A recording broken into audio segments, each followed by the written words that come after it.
27 diena. Atspindžio vijimasis. Deklaravimas. Kaip elgiasi žmogus matydamas, kad realizuojasi ne tai, ko jis nori? Protas nesėkmingai mėgina paveikti atspindį veidrodyje, nors reikia pakeisti patį vaizdą. Vaizdas yra žmogaus minčių kryptis ir pobūdis. Susidaro absurdiška situacija. Žmogus stovėdamas priešais veidrodį stengiasi rankomis sugriebti atspindį ir kažką su juo padaryti. Reikia atplėšti žvilgsnį nuo veidrodžio ir atsisakyti bukaprotiško ketinimo pasukti pasaulį reikalingą kryptimi. Dabar, jeigu jūs patys kryptingai siunčiate į pasaulį savo minčių formas ir nieko nepaisydami reiškiate teigiamą požiūrį, viskas bus taip, kaip norite.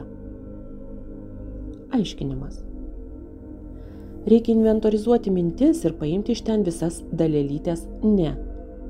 Nepasitenkinimas, nenoras, nesutikimas priimti, nepritarimas, neapykanta, netikėjimas sėkme ir taip toliau.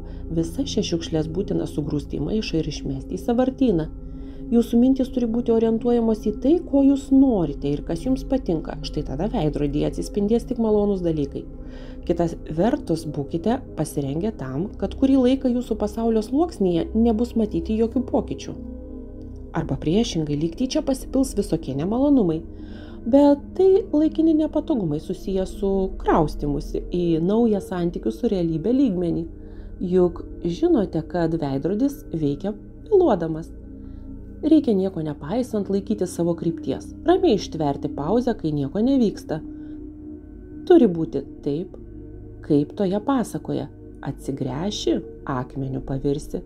Tegul veidrodyje kol kas darosi velniai žino kas, bet aš tai žinau, niekur jis nedings. Anksčiau ar vėliau jame atsispindės tas vaizdas, kurį aš kuriu savo mintyse. Jeigu nepasiduosiu pagundai atsigręžti ir tvirtai laikysiuosi savo, veidrodyje susiformuos mano realybė. Viskas bus taip, kaip aš noriu.